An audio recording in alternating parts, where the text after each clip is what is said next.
बड़ा आसान लगता है पेरेंट होना, जबकि बहुत मुश्किल काम है।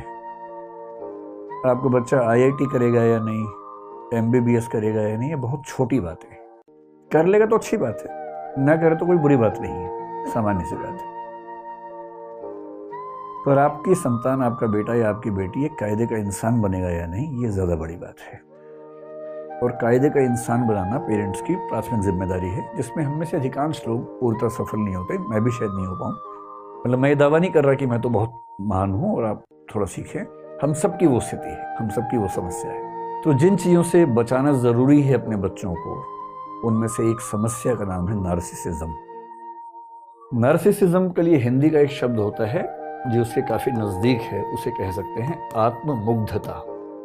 अब शायद आपको लगेगा अच्छा ये बात है, अब समझ में आ गई बात। आत्ममुग्ध होना होता है, छोटे बच्चों में टेंडेंसी ज़्यादा दिखती है, क्योंकि छोटे बच्चे ईगोसेंट्रिक होते हैं। ईगोसेंट्रिक का मतलब दुनिया के सेंटर में खुद को रख के जीवन को देखते हैं। एक शब्द आपने सुना होगा जिसको बोलते हैं सेल्फ कॉन्फिडेंस। और आप ये भी जानते हैं कि हर पेरेंट्स चाहते हैं कि उनके बच्चों में आत्मविश्वास होना चाहिए। ठीक भी है, आत्मविश्वास होना भी चाहिए। कई बार ये समझ नहीं आता कि आत्मविश्वास की रेखा कहाँ खत्म होती है और आत्ममुग्धता कहाँ से शुरू हो जाती है। जैसे कुछ लोग कहते हैं कि दोस्ती और प्यार के बीच की रेखा बहुत पतली होती है, पता नहीं चलता कब आप उछल के वहां पहुंच जाते हैं। ऐसी प्रतिस्पर्धा और दुश्मनी, कंपटीशन और राइवलरी के बीच की रेखा बहुत पतली होती है। ऐसे ही धर्म और सांप्रदायिकता के बीच की रेखा बहुत पतली है। आप कब तक धार्मिक थे, कब सांप्रदायिक हो गए, पता नहीं चलता है। ठीक ऐसे ही आत्मविश्वास से भरे होना और आत्ममुग्ध हो जाना, इसके बीच की रेखा भी बहुत पतली है, पर रेखा है। उस रेखा को समझना, उसको पहचानना बहुत जरूरी है। मोटे तौर पर आत्मविश्वास एक बहुत अच्छी क्वालिटी है, पॉजिटिव क्वालिटी है, होनी चाहिए। और नार्सिसिज्म यानी आत्ममुग्धता एक ऐसी स्थिति है जो कि न केवल उस व्यक्ति के लिए समस्या है जिसको है, बल्कि उसके आसपास के समाज के लिए भी एक समस्या बन जाती है। टॉक्सिक समाज बनता है, विष भरा समाज बनता है।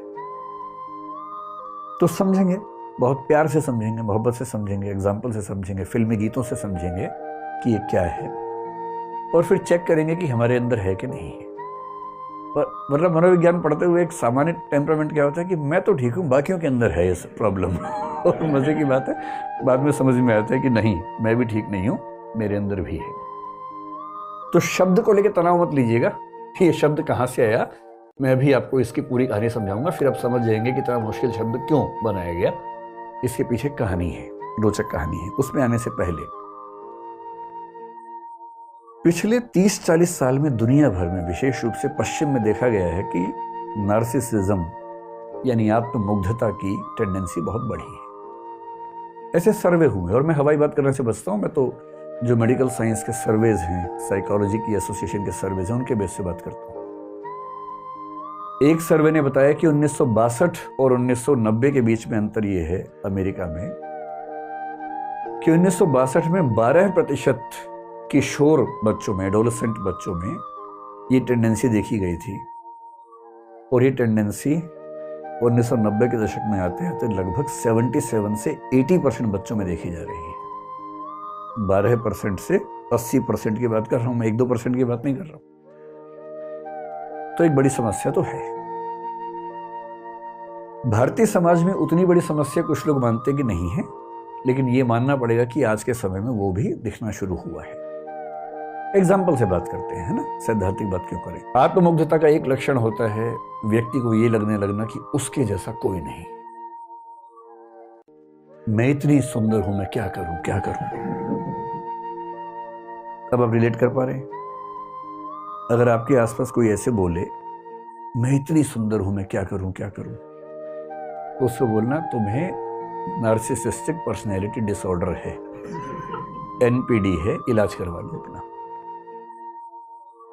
कोई उससे भी एग्रेसिव हो जाता है कभी कभी, उसको लगता है कि उसके बिना दुनिया चल ही नहीं सकती, मैं नहीं तो कौन बे।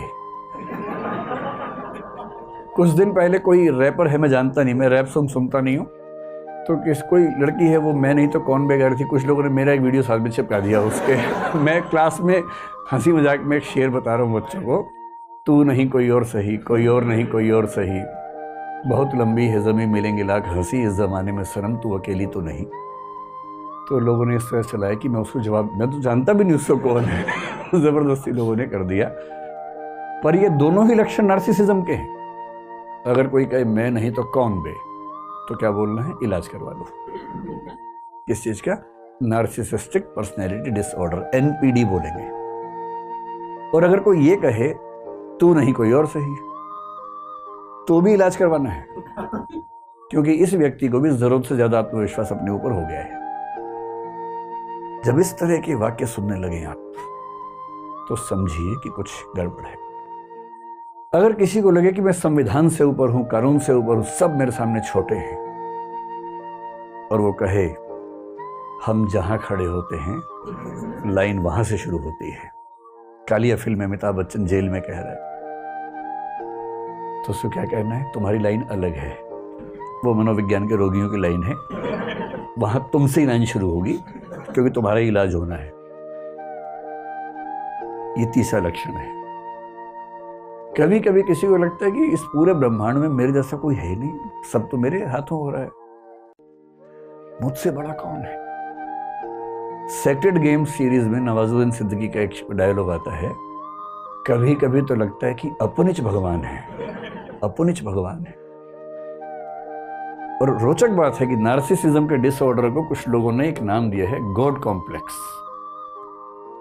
जब किसी को लगने लगे कि वो भगवान है या भगवान जैसा है, भगवान के बाद नंबर 2 पे आता है, तो समझ लो कि सीवियर प्रॉब्लम में है, गंभीर किस्म का नार्सिसिज्म उसको है।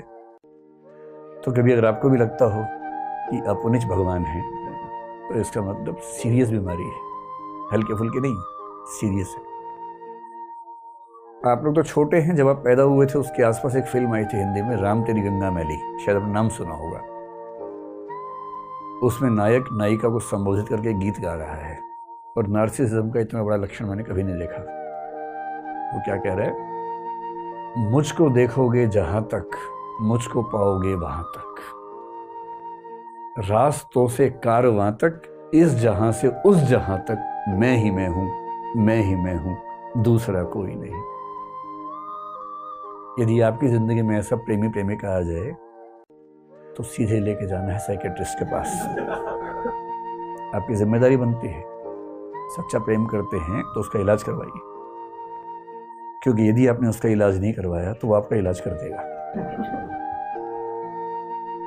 मित्रों, मैं आशा करता हूं कि आपने इस वीडियो से बहुत कुछ सीखा होगा। वीडियो को लाइक और शेयर करके कमेंट में जय श्री राधे कृष्ण लिखना न भूले, और ऐसे ही ज्ञानवर्धक वीडियो को पाने के लिए हमारे चैनल को सब्सक्राइब करके घंटी जरूर बजा दे। भगवान श्री कृष्ण आपको हमेशा प्रसन्न रखे। जय श्री राधे कृष्णा।